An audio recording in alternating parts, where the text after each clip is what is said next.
అందరూ ఎలా ఉన్నారు? అందరూ బాగుండాలి, అందులో మనమందరం ఉండాలి. Welcome to our channel Shweta's family. Welcome to one more daily log. Hi అండి, అందరూ ఎలా ఉన్నారు? పిల్లలకి హాలిడేస్ వచ్చాయి. అందరూ దసరా సెలవులకి ఏదో వెకేషన్ వెళ్ళడం కానీ లేకపోతే సొంత ఊర్లోకి వెళ్ళడం కానీ ఏదో ఒకటి చేస్తూ ఉంటాం కదా. సో మా పిల్లలకు కూడా హాలిడేస్ అయితే ఇచ్చారండి. మేము కూడా ప్లాన్ చేస్తున్నాం అనమాట.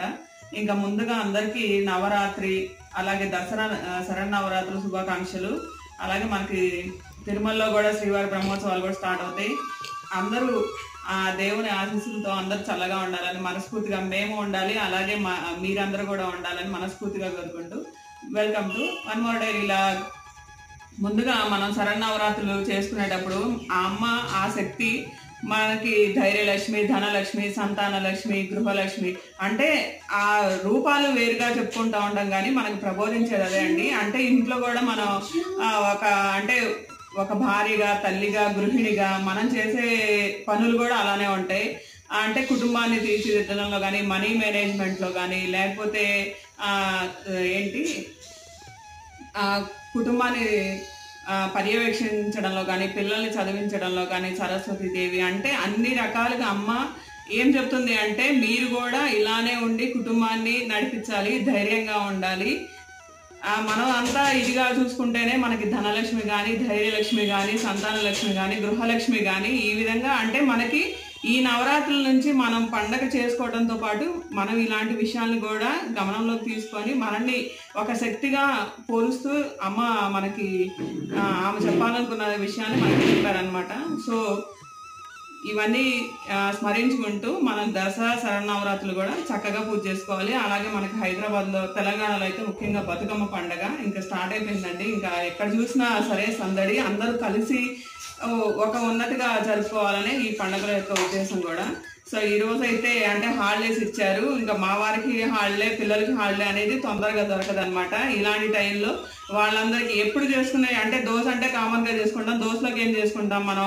చట్నీ చూపించాను ఆల్రెడీ, శనగపిండి చట్నీ అని, అలాగే మసాలా కూర అని ఇలా చూపించాం కదా. సో ఈరోజు మనకి తమిళనాడులో ఫేమస్ అయిన చెన్నై వడ కర్రీ అయితే చూపిస్తానండి. సింపుల్గా అది అంటే ఒకసారి చేసాము అంటే చాలు, ఎంత టేస్ట్ అంటే ఇంకా ఎవరు వదిలిపెట్టదు అనమాట. సింపుల్గా ఎలా చేయాలో చూపిస్తాను. చెన్నై వడ కర్రీకి మెయిన్గా పచ్చనిపప్పు అండి. పచ్చనిపప్పు నేనైతే నైట్ నానబెట్టాను. కాదు అంటే మనం మార్నింగ్ ఒక లగవంగాలంటే 5కి అలా నానబెట్టేస్తే మనకి 8 కల్లా రెడీ అయిపోతుంది అనమాట. చూడండి పచ్చనిపప్పు అయితే నానిపోయినాయి. ఇంకా దీంట్లోకి టమాటా, ఉల్లిపాయ, ఉప్పు, కారం, అలాగే కొంచెం అల్లం వెల్లుల్లి పేస్ట్, పసుపు, కొంచెం సోంపు. ఇందులో మసాలా ఏంటంటే చెక్క, లవంగాలు, యాలకులు, అలాగే కొంచెం కొత్తిమీర. మసాలా అంటే కొంచెం సింపుల్ అంటే సింపుల్. మీరు చెన్నైలో వడాయి కర్రీ తిన్నారు, నాకు ఎప్పుడైనా తినిపించారు అసలు? నేనే ఒకసారి 2 సార్లు తిన్నా. నాకు వచ్చే జీతానికి అప్పట్లో 20 రూపాయలు పెట్టి వడాయి కర్రీ తినాలంటే ఎందుకురా బాబు అనిపించేది. పేరుకేమో ఐటీ జాబ్ బొంగులోది. అప్పుడు అదే చెప్తారు కదా, వయసు ఉన్నప్పుడేమో డబ్బులు ఉండదు, డబ్బున కొంచెం వచ్చిన తర్వాత ఏమో వయసు అయిపోతే అరుగుదల కూడా తగ్గిద్ది కాబట్టి ఇంకా చాలే అంటారు. ఇంకా అందుకని మీరు ఎలాగూ తినిపించలేదుగా, ఇంకా సరే నేనే చేసి మీకు పెడుతున్నా. సచ్చి కనీసం ఇప్పుడన్నా ఏదో కొంచెం తింటాం. కానీ వడాయి కర్రీ అయితే బాగుంటుంది. అవును బాగుంటుంది, నేను తిన్నానులేండి. నేను తిన్నాను కాబట్టి నాకు ఆ టేస్ట్ తెలిసింది. సరే ఏంటి స్టెప్స్ ఏంటి? ఫస్ట్ పచ్చనిపప్పు నాని కదా, దాన్ని 1కి 2 సార్లు వాష్ చేసుకొని ఈ పచ్చనిపప్పు ఇందులో, అలాగే కొంచెం సోంపు, కొంచెం సాల్ట్ వేసుకొని కొంచెం అంటే మనకి రవ్వలాగా పిండి పట్టుకోవాలి. అంటే ఒక్క చుక్క నీళ్ళు కూడా యాడ్ చేసే పని లేదు, మిక్సీలో పట్టుకొని ఉంచుకోవాలి. ఈ మిక్సీలో పట్టుకున్న దాన్ని మనం చిన్న చిన్న పకోడీలుగా వేసుకోవాలి. ఓకే, చూడండి పచ్చనిపప్పు వేసుకున్నాను. ఇందులోనే కొంచెం సోంపు, అలాగే కొంచెం సాల్ట్, మన టేస్ట్కి సరిపడా సాల్ట్, మసాలా దినుసులు వేస్తాం. ఇంకేమైనా ఇదేంటి అంటే వీటితో మనం పకోడీ చేసుకుంటాం. సో ఇదైతే నేను బరకగా అలాగే మెత్తగా పట్టుకుంటున్నాను. ఇందులో నేను 1 స్పూన్ కూడా వాటర్ యాడ్ చేయట్లేదు. ఉల్లిపాయలు, టమాటాలు ఇక్కడ పెట్టాను, చిన్న చిన్నగా తరగండి. మీరేమో తరుగుతాను నాకు ఇవ్వు, నువ్వైతే బాగా తరగవు అని అంటారు.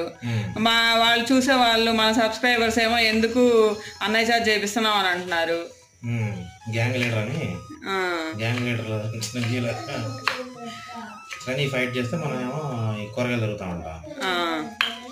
అది ఆయన స్కిల్, ఇది మన స్కిల్. అదే మీరే చేస్తున్నారంటే వాళ్ళేమో ఒప్పుకోరు. అంత ఫ్యాన్స్ ఉన్నారా నాకు? మరి వంట ఎలా అన్నా కానీ వెజిటబుల్ కటింగ్కి ఫ్యాన్స్ చాలా మంది ఉంటారు, మీరు అంత నీట్గా కట్ చేస్తారు. అది మరి మొన్నేమో జిఎస్టీ తగ్గుద్ది అన్నారు, మరేమో జిఎస్టీ తగ్గడం స్టార్ట్ అయింది, మీరు ఇంకా కొందాం. ఈ టీవీ ఫ్రిడ్జ్ ఈ రెండు ఉన్నాయి. టీవీ ఫ్రిడ్జ్ లైన్ లో ఉన్నాయి. లైన్ లో ఉంటే మరి బడ్జెట్ కూడా రావాలి కదా. లైన్ లో ఉంటే ఉంది బడ్జెట్ కదా, బడ్జెటే అసలు ఎంత లైన్ లో పెట్టుకున్నా నీకు బడ్జెట్ కావాలి కాబట్టి ఇక్కడ నుంచి ఒక 6 months టార్గెట్ చేసుకో. ఈ 6 months లో ఫస్ట్ ఫ్రిడ్జ్ రీప్లేస్ చేద్దాం. 10 years అయింది కాబట్టి ఇక అంతకంటే ఎక్కువ వాడకూడదు ఎలక్ట్రానిక్స్ కూడా. మొత్తానికి భారీ బడ్జెట్ ఇచ్చారంటారు. ఈసారి మనం చిన్నగా ఏం చేద్దాం అంటే మనం ఫ్రిడ్జ్ మార్చేద్దాము, ఆ తర్వాత టీవీ మారుద్దాం. ఈ ఎలక్ట్రానిక్స్ ఏ ఉన్నా కూడా అవి మొత్తం జీరోనే, అసెట్ జీరో అయిపోద్ది. మరి అంతేగా, ఎందుకంటే అది డిప్రిసియేటింగ్ అసెట్ అనమాట. దాంట్లోంచి మనకేం రావు, తిరిగి రావు. మనం ఉపయోగించుకోవడం జాగ్రత్తగా వాడుకోవడం, తర్వాత ఇంకంతే. అదే మనకు వచ్చే లాభం, అందుకంటే ఏముండదు. అంతేగా. సరే తరిగేసాను సన్నగా. ఉల్లిపాయలు కూడా సన్నగా తరగండి, అంతే సన్నగా తరగండి చాలు. చూడండి బాండిలో కొంచెం అంటే మనం పకోడీ వేసుకొని మునిగేంత వరకు కొంచెం నూనె అయితే పోసుకున్నాను. పిండి చూసారు కదా, నేను ఇందులో సోంపు ఉప్పు వేసాను అనమాట. మెత్తగా వేసుకున్నాను, వాటర్ అయితే పోయలేదండి. వాటర్ పోస్తే ఏంటంటే పిండి లూజ్ అయిపోద్ది. సో నేను దీంట్లో చిన్న చిన్న పకోడీలాగా వేసుకుంటున్నాను. ఆ పకోడీలు కూడా ఎర్రగా కరకరలాడుతూ వేగితేనే మనకి వడ కర్రీ అనేది చాలా అంటే చాలా టేస్టీగా వస్తుందండి. కొంతమంది ఏమో వడల్లా చేస్తారు. ఒకవేళ ముందు రోజు వడలు చేసుకొని ఆ వడలు మిగిలిపోయినా కూడా చేసుకోవచ్చు అనమాట.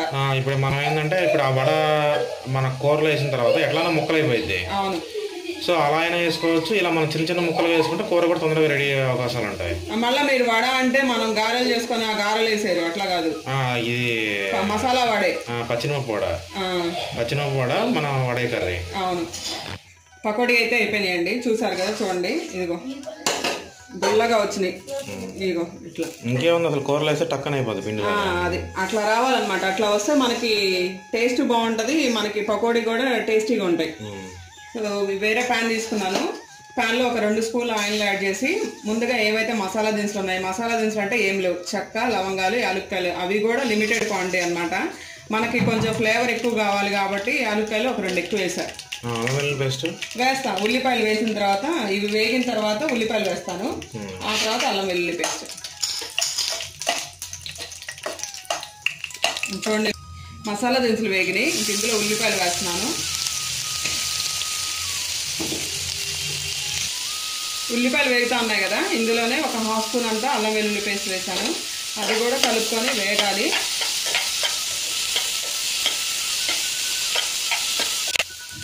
ఉల్లిపాయలు అయితే వేగినాయండి, ఆ తర్వాత టమాటాలు వేస్తున్నాను. ఇంకా అయిపోవచ్చింది కర్రీ, తొందరగానే అయిపోతుంది. ఒకసారి టమాటాలు కూడా కలుపుకుందాం. అయిపోయింది మరి ఎట్లా, సెలవు రోజుల్లోనే మనకు కుదురుతుంది. ఒక నిమిషం, ఒక 5 నిమిషాలు రోజు కంటే ఒక 1/2 గంట లేట్ అంతే. వేగుతూ ఉన్నాయండి. ఇందులోనే ఒక 1.5 స్పూన్ దాకా సాల్ట్ యాడ్ చేశాను. అలాగే కొంచెం పసుపు, కొంచెం కారం, అలాగే కొంచెం గరం మసాలా.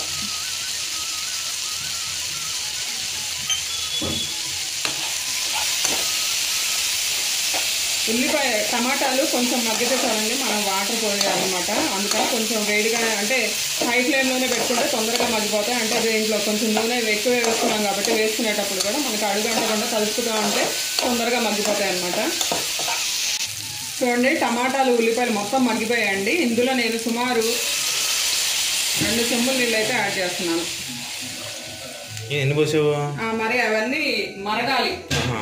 మరిగితే ఆ తర్వాత కొంచెం గట్టి పడిన తర్వాత మనం దీంట్లో ఏదైతే ముందుగా వడలు ప్రిపేర్ చేసి పెట్టుకున్నామో అవి వేసేయాలన్నమాట. ఈ లోపల మనం ఉప్పు, కారం అన్నీ ఒకసారి టేస్ట్ చూసుకున్నామంటే ఇంకా సింపుల్గా వడ కర్రీ అయితే రెడీ అయిపోద్ది.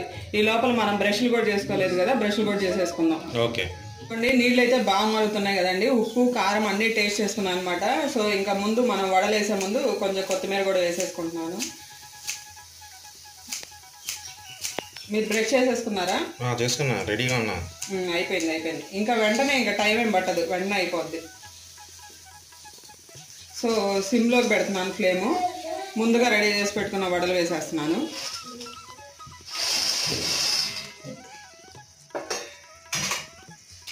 అంతే. ఒక 2 నిమిషాలు ఉంటే మనకి సింపుల్గా వడ కర్రీ రెడీ అయిపోద్ది. అంటే వాటర్ ఎన్ని ఉన్నాయి అనుకోవచ్చు, ఈ వాటర్ని మొత్తం మన వడలు పీల్చేసుకుంటాయి.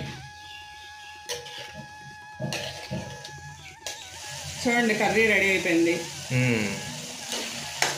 మొత్తం. ఫస్ట్లో ఇది మినపప్పు వడలతో చేస్తుంది, మనం వేసుకుంటాం కదా మినపప్పు వడలు, అలా వేస్తారేమో అని నేను అనుకున్నా. ఆ తర్వాత రియలైజ్ అయ్యి అది మినపప్పు వడలు కాదు నాయన, అది పచ్చిమిరప వడలు. సరే అంతలే, ఆల్మోస్ట్ అట్లా వచ్చింది, అట్లానే ఉంటుంది. అయితే కొన్ని చోట్ల ఏం చేస్తారంటే ఇప్పుడు మనకి ముక్కలు ముక్కలు కనబడుతుంది కదా, కొంచెము జ్యూసీగా కూడా ఉంటుంది. అంటే ఇప్పుడు మనం వాటర్ కాదు, అంటే ఇప్పుడు మనం సపోజ్ వడ చేసామనుకో, వడలో మధ్యలో మెత్తడి పిండి ఉంటుంది కదా, అది గుజ్జుగా మారిద్ది. నీకు ఇట్లా ముక్కలు ముక్కలు కావాలంటేనేమో పకోడీలాగా వేసుకోవాలి, మెత్తగా గుజ్జులాగా కావాలంటే వడ వేసుకొని వడ ముక్కలు చేసి వేసేయడమే.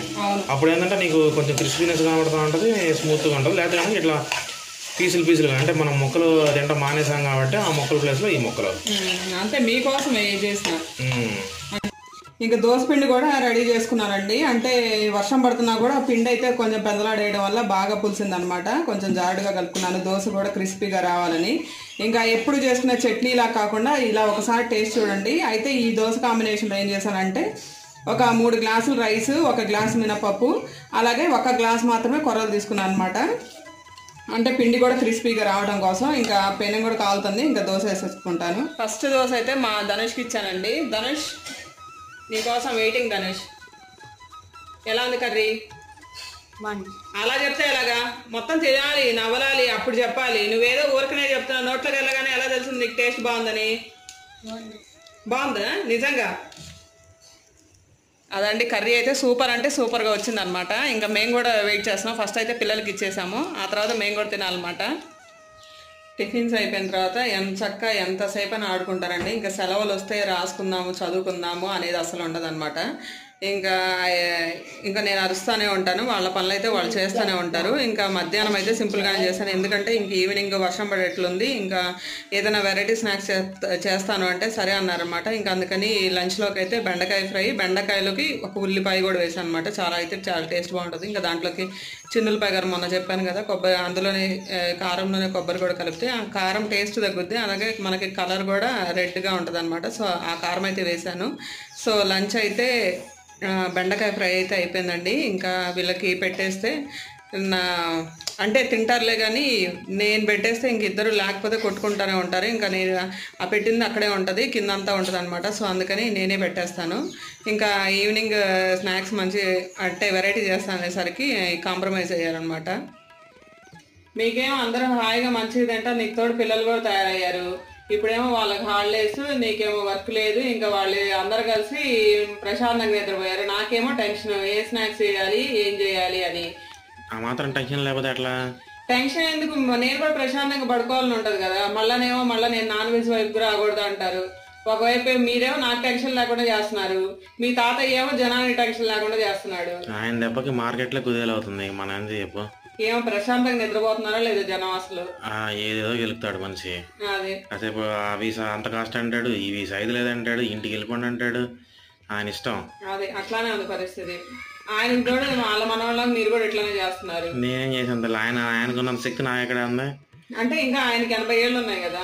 80 ఏళ్ళు అయినా సరే ఆయన ఏమంటారు దీన్ని, పసిపిల్లాడు. ఇంకా అది 8 ఏళ్ళ పసిపిల్లలాగా బిహేవ్ చేస్తారు 80 ఏళ్ళు ఉన్నా సరే. మరి ఏం చేస్తాం? సరే ఆయన సంగతి పక్కనట్టు, ఇంకా ఆయన గురించి తెలుసుకుంటే ఇక రోజు బాధపడ్డా. ఆయన వదిలేసి మన దారిలో మనం వద్దాం.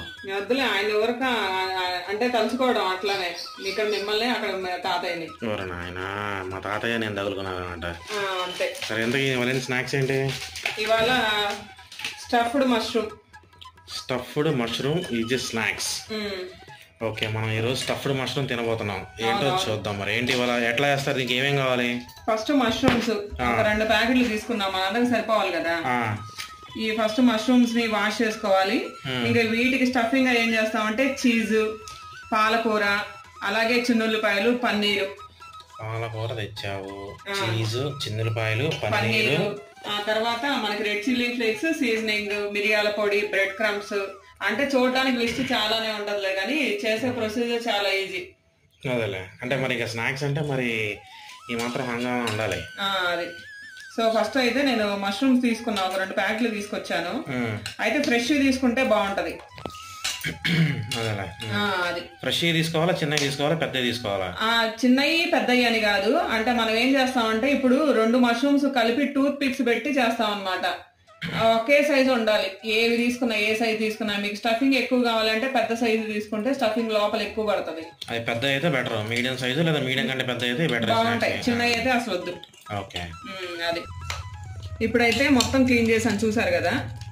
ఈ క్లీన్ చేసిన వాటిని ఏం చేస్తున్నారంటే ఒక నీళ్లలో ఒక 5 minutes, అంటే ఒక తెల్లుడు అంటాం కదా, తెల్లుడు రావాలి. తెల్లుడు వస్తే ఏంటంటే ఇంకా దీంట్లో ఏదన్నా అంటే ఎంత మష్రూమ్స్ అయినా సరే ఇవి ఫంగస్ కదా, సో అంటే ఈ షేప్ స్ట్రక్చర్ అలాగే దీని మీద ఏదన్నా ఉన్నా కూడా పోవడానికి దీన్ని అయితే ఫస్ట్ ఒక 5 minutes వేడి చేస్తాను ఈ వాటర్ ని. ఆ తర్వాత ఈ మష్రూమ్స్ తీసుకెళ్లి చన్నీళ్ళలో వేస్తాను.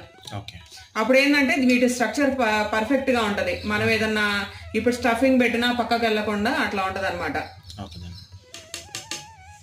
చూడండి, ఏమో వేడి నీళ్లు. ఇప్పుడు దీంట్లో ఐస్ క్యూబ్స్ వేసాను అనమాట. సో వీటిలో వేసేస్తున్నాను.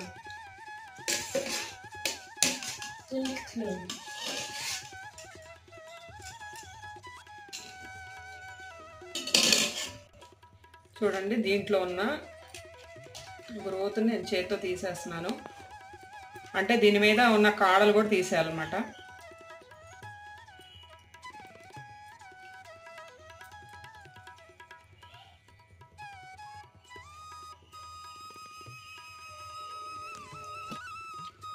ప్రతిదీ ఇలా రావాలి షేప్. మష్రూమ్ లోపల ఎంటీ స్పేస్ పెరగాల, ఎంటీ స్పేస్ ఉండాలి. ఈ పైన కాడ ఏదైతే ఉందో అది తీసేయాలి మనం. మరి 2 తీసి చూపించు.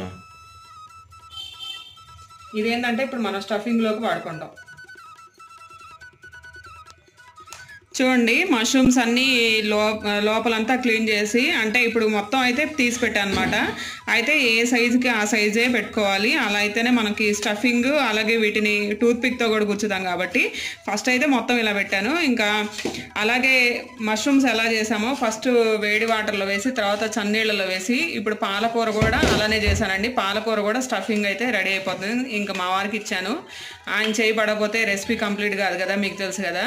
సో ఆయన అయితే చేసేస్తున్నారు అనమాట. ఇప్పుడు పాలకూర అయిపోయిన తర్వాత అలాగే పన్నీర్ కూడా చిన్న చిన్న పీసులుగా తరగాలి.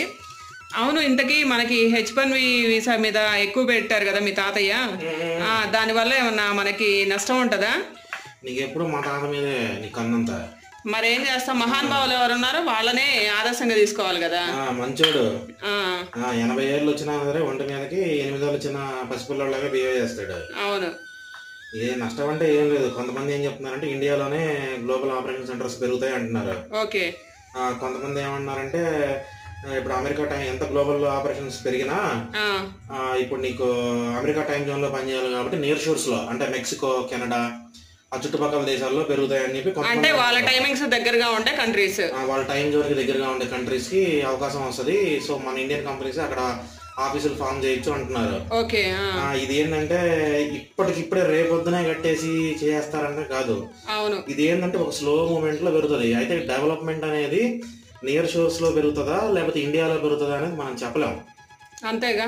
ఇప్పుడు సపోజ్ అలానే కంపెనీల రెవెన్యూ కూడా ఇంపాక్ట్ అవుతుంది దీనివల్ల. సో చూడాలి. ఓకే. ఎంతకి మీ తాతయ్య దేనికోసం పెంచారు? డబ్బులు, పైసలు కావాలి. వాళ్ళకేమి, వాళ్ళది అగ్రరాజ్యం అయితే వాళ్ళకేం డబ్బులు కొరవా? వాళ్ళకి కావాల్సిన ఉన్నాయి అప్పులు. ఓహో, అది పైన సినిమాలో చూస్తారు, పైన కోటేసుకున్నప్పుడు చక్క సినిపోయి ఉంటది. అదేలే, ఒక రంగం ఆట అయిపోయి. ఓకే. సో కాబట్టి ఏంటంటే వాళ్ళకి డబ్బులు కావాలి. ఓకే. అలానే భారతదేశాన్ని ఇబ్బంది పెట్టాలి. ఓహో, ఈ యాంగిల్ కూడా ఉంది దాంట్లో. తరగాలి, అవి కూడా తరగాలి. అవి కూడా చిన్నగా తరగాలి. అంటే మనకి లోపల మష్రూమ్ కి లోపల స్టఫింగ్ అంటే నాకు ఇలా తరిగేటప్పుడల్లా మీరు నల్ల వంకాయ బిర్యానీ కనుక ఎలా సన్నగా తరిగారు, ఆ వంకాయ లోపల పెట్టాను చూసారా స్టఫింగ్, అవే గుర్తొస్తుంది. సో ఇప్పుడు కూడా అంతే సన్నగా తరగాలి. ఇప్పుడు మీరు మా పన్నీర్ తరిగారు, అలాగే చిన్నులు తరిగారు. దీంతో పాటు నేను చీజ్ కూడా వేసుకున్నాను. అలాగే ఇంకా కారానికి రెడ్ చిల్లీ ఫ్లేక్స్ వేస్తున్నాను. తర్వాత సీజనింగ్, ఉప్పు వేసుకోరా? ఉప్పు కొంచెం వేస్తా లైట్ గా, ఎందుకంటే కొంచెం పాలకూర వీటన్నిటిలో స్టఫింగ్ ఉంటుంది కాబట్టి టేస్ట్ ఉంటుంది కాబట్టి నేను కొంచెం వేస్తా, ఎక్కువ వేయను. కొంచెం వేస్తున్నా సాల్ట్, అలాగే కొంచెం మిరియాల పొడి. ఏం చాలా కలుపుతున్నావు, చిల్లీ ఫ్లేక్స్ అన్నా మిరియాల పొడి కొంచెమే వేసా. అంటే మిరియాల పొడి ఏదైనా కారమే కానీ దేని టేస్ట్ దానికే ఉంటది. సో వీటన్నింటినీ మిక్స్ చేస్తున్నా ఒక ముద్దలాగా. అంటే ఇది హెల్తీలో కూడా మళ్ళీ హెల్తీ రెసిపీ. అంటే ఎందుకు ఇట్లా చేస్తున్నానంటే మష్రూమ్ లోపల స్టఫింగ్ బయటికి రాకూడదు. చూడండి 2 ఈక్వల్ సైజ్ మష్రూమ్స్ తీసుకున్నా, దీని మధ్యలో స్టఫింగ్ పెడుతున్నా ఇంతే. అట్లాగే దీనిలో కూడా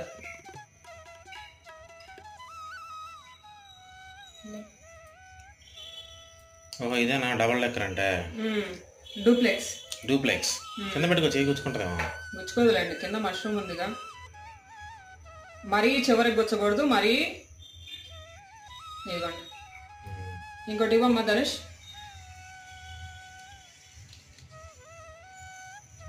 డబల్ డెక్కర్ 2 వైపులా పాడవకుండా అంటే కదలకుండా. ఓకే అదే చూడండి.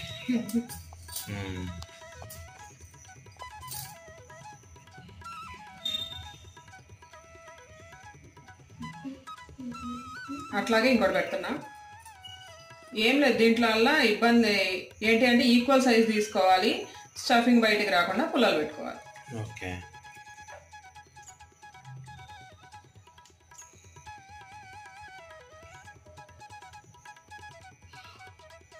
పుల్లలు కూడా కింద దాకా రావాలి. అంటే మష్రూమ్ ని హోల్డ్ చేయగలగాలి టైట్ గా.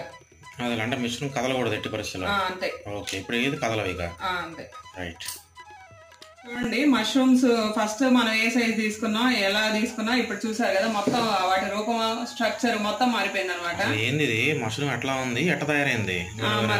అదే ఇది మనం రెస్టారెంట్ కి వెళ్ళి ఆర్డర్ చేస్తే ఒక మినిమం 1000 రూపీస్ ఆర్డర్ తీసుకుంటారు, ఆ స్టార్టర్ రేట్. మరి ఇంత అంటే ప్రొసీజర్ ఈజీయే, కానీ వీటి మధ్యలో స్టఫింగ్ పెట్టాలి, వాటిని జాగ్రత్తగా బ్రేక్ అవ్వకుండా చేయాలి, మళ్ళీ ఒకే రకం మష్రూమ్స్ తీసుకోవాలి, ఇంత ప్రొసీజర్ ఉంది. అదే పెద్ద తీసుకోవాలి, మళ్ళీ చిన్నవి ఉండకూడదు, పట్టదు. అంతే కదా. అది తినేటప్పుడు మాత్రం చాలా టేస్టీగా ఉంటాయి. చూద్దాం. ఓకే ఇది అయితే ఫస్ట్ మష్రూమ్స్ స్టఫింగ్ అయితే అయిపోయింది. సో వీటికి పైన కోటింగ్ తయారు చేస్తున్నాను అనమాట. ఇందులో నేను 2 స్పూన్స్ కార్న్ ఫ్లోర్ తీసుకున్నా, 2 స్పూన్స్ మైదా పిండి తీసుకున్నా. అట్లాగే ఇందులో కొంచెం మిరియాల పౌడర్, కొంచెమే ఆల్రెడీ మనం స్టఫింగ్ లో అంతా వేసాం. అంటే ఈ బ్యాటర్ పడితే మనకి మష్రూమ్ పైన తినేటప్పుడు కూడా వస్తుంది అని. సో దీంట్లోనే కొంచెం అంటే కొంచెం సీజనింగ్ యాడ్ చేస్తున్నాను. ఇంకా ఉప్పు ఏం అవసరం లేదు. అంతే.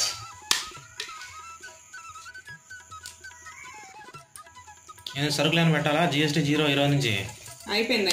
మాకు ఇప్పుడు మళ్ళీ మీరు మంత్లీ వస్తేనే కదా. అంటే మీ సరుకులు ఏమైనా కావాలంటే చెప్పండి, కొనేద్దాం. ఇక GST 0 అయిపోయింది. మొన్న ఎప్పుడు అడిగితే ఇప్పుడు 22 దాకా అవసరం లేదన్నారు. ఈ రోజు నుంచి ఇంకా మొత్తం GST 0. ఇంకా రెచ్చిపోవడమే. సరుకులు ఏం కావాలి చెప్పండి.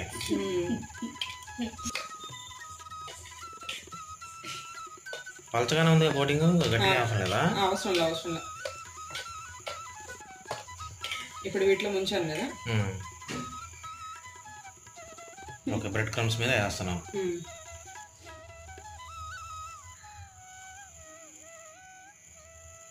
జాగ్రత్త ఇరిగిద్ది పుల్ల. 2 పుల్లలు పట్టుకున్నా, అందుకే జాగ్రత్తగా ఇట్లా పెట్టుకుంటున్నా. ఓకే అన్నిటికీ ఇంక ఇట్లా చేయడమే. అంతే. చూడండి ఇంక ఇది లాస్ట్ది. అయితే బ్రెడ్ క్రమ్స్ నేను ఇంట్లోనే చేశాను. మామూలుగా మీరు మిల్క్ బ్రెడ్ కానీ వీడ్ బ్రెడ్ కానీ ఎవరిష్టం వాళ్ళది. నేనైతే ఇది మిల్క్ బ్రెడ్ అనమాట. ఒకసారి రోస్ట్ చేసుకొని దాన్ని మిక్సీలో అంటే స్లైడ్స్ తీసేసి మిక్సీలో చేసుకున్నామంటే మనకి బ్రెడ్ క్రమ్స్ ఇంట్లోనే తయారైపోతాయి. అంటే మనకి కొంతమందికి తెలియక బయట కొంటాం అలా చేస్తూ ఉంటారు కదా. సో ఇలా అయితే మనం సింపుల్ గా ఇంట్లోనే చేసుకోవచ్చు అనమాట. ఈసారి సరిగ్గా కవర్ చేయి. బ్రెడ్ క్రమ్స్ ఎలా తయారు చేసావు? చేస్తా. తెలియని వాళ్ళు చాలా మంది ఉంటారు కదా. అవునవును. అంత ఇట్లా వచ్చినాయా? చూడండి ఏంది కాసిన వచ్చినాయి మరి. 2 ప్యాకెట్స్ మష్రూమ్ తీసుకొచ్చింది, ఎక్కువ తెచ్చారు అనుకున్నారు. 200 రూపాయలు బడ్జెట్ ఇచ్చే దీనికి. సో ఇట్లా చేసుకొని ఇప్పుడు ఫ్రై చేసుకోవడమేనా? ఇంకా ఫ్రై చేసుకోవడం. Okay let's go. గట్టానికి వచ్చాం కానీ ఇప్పుడే కేర్ఫుల్ గా ఉండాలి. ఏంటంటే జాగ్రత్తగా వేయాలి. అది అంటే 2 పుల్లలు పట్టుకొని వేయాలి, ఒకటే పట్టుకొని విడిచేయటం అలా చేయకూడదు. నేను వేయట్లేదు. అది చూడండి. అసలు భయంకరంగా పట్టి ఇచ్చారు. అంటే పైన పట్టుకుంటే ఈజీగా ఉంటుంది, నేను కింద పట్టుకున్నా. అది చూడండి. అంతేనా? 4 వేయించుకోవాలా? అంతే. ఫస్ట్ అతుక్కోకుండా ఉండాలి. కొంచెం వేగితే ఏంటంటే మనకి తిప్పుకోవడానికి వీలుగా ఉంటుంది. ఇప్పుడే మనం ఇది గంట పెట్టేసామంటే అంతా అతుక్కుంటుంది అనమాట. పైన పెట్టిన లేయర్ అంతా పోయిద్ది.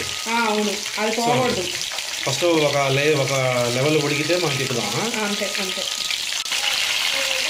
చూడండి ఎలా కాలింది. ఇప్పుడు కాలింది కాబట్టి నేను పక్కా తిప్పుకున్నా. ఏదైతే కాలలేదో అటు సైడ్ తిప్పుకోవాలి.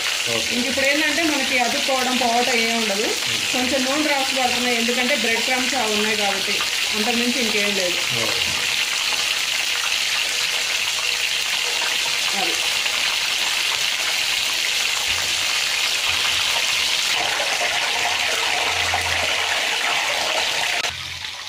మళ్ళీ నూనె పాడైపోయిందని నన్ను తిట్టుకోవద్దు, ఎందుకంటే బ్రెడ్ క్రమ్స్ ఎక్స్ట్రా యాడ్ చేస్తాం కాబట్టి అది నూనెలో వస్తుంది. అయితే దీనికి కాషన్ ఏంటంటే సిమ్లోనే ఉంచుకోవాలి. సిమ్లో ఉంచుకుంటేనే లోపల దాకా ఉడుకుద్ది. అలాగే మనం ఏదైతే 2 మష్రూమ్స్ కలిపి పెట్టాం కదా, ఆ కలిపి పెట్టినవి ఊడకుండా ఉంటాయి. హై ఫ్లేమ్లో పెడితే ఏంటంటే లోపల చీజ్ ఉంటుంది కాబట్టి ఎట్లయినా చీజ్ బరస్ట్ అవడానికి చూస్తూ ఉంటుంది. రెడీ అయినాయి చూడండి. మనం మధ్యలో అంటే హాఫ్గా చేసినప్పుడు లోపల స్టఫింగ్ పైగా నిలువు కట్ చేసుకొని తినొచ్చు, డైరెక్ట్ కూడా తినొచ్చు. అంతే. అంటే చూపించాలి కదా లోపల స్టఫింగ్ ఎలా ఉంది ఏంటి అనేది. దీంట్లో పాలకూర, పన్నీరు, చీజ్, సీజనింగ్, అలాగే మనకి రెడ్ చిల్లీ ఫ్లేక్స్. మన రోహన్ ఆగట్లా. ఎలా ఉంది రోహన్? అటు చూడు, నాన్న చూపిస్తున్నాడు. ఎలా ఉంది అనేష్? నాకు ఈ వెరైటీ ఉన్నాయి గొట్టలాగా. మరి అది డూప్లెక్స్ అనమాట. స్టఫ్డ్ మష్రూమ్ హెల్దీయే. ఇలా స్టఫ్డ్ చేసుకుని తింటే ఇంకా హెల్దీ అనమాట. మనకి వెజిటబుల్ లోపలికి వెళ్ళింది, పన్నీరు, చీజ్, అన్ని రకాలు. అంటే చిన్నులు కూడా చిన్న ఇది చేసాం కదా, సో వాతం రావడం అలాంటివి ఏమి ఉండవు అనమాట. అదండి ఈ రోజు లాగైతే. మా వ్లాగ్ కనుక నచ్చితే తప్పకుండా లైక్, షేర్ అండ్ సబ్స్క్రైబ్ చేయండి. మరిన్ని రెసిపీస్ కోసం మన ఛానల్ని ఫాలో అవ్వండి. హాలిడేస్ అండి పిల్లల కోసం, అంటే విడిగా అంటే ఎలాగో కుదరదు. ఇప్పుడు హాలిడేస్ వచ్చారు, సో పిల్లలతో టైం స్పెండ్ చేయడానికి కుదిరింది. ఇలాంటి మంచి మంచి రెసిపీస్ చేస్తే వాళ్ళకి అంటే బయటకు వెళ్ళి తినకుండా ఇంట్లోనే టేస్టీ రెసిపీస్ చేసుకోవచ్చు అనమాట. సో మన ఛానల్ని ఫాలో అయితే ఇలాంటి టేస్టీ రెసిపీస్ చాలా అంటే చాలా ఉన్నాయండి. అవి హెల్తీగా, అట్లాగే మనకి ఫాస్ట్ ఫుడ్గా ఏదైనా హెల్తీ అంటే ఫాస్ట్ ఫుడ్ ఐటమ్ని కూడా మనం హెల్తీగా ఎలా చేసుకోవాలో అనేది మన ఛానల్ని ఫాలో అయితే తప్పకుండా తెలుస్తుంది. సో మీ ఫ్రెండ్స్కి అలాగే మీ ఫ్యామిలీ మెంబర్స్కి కూడా షేర్ చేయడం మర్చిపోవద్దు. అంతవరకు బాయ్ బాయ్. వేరే వ్లాగ్తో కలుసుకుందాం.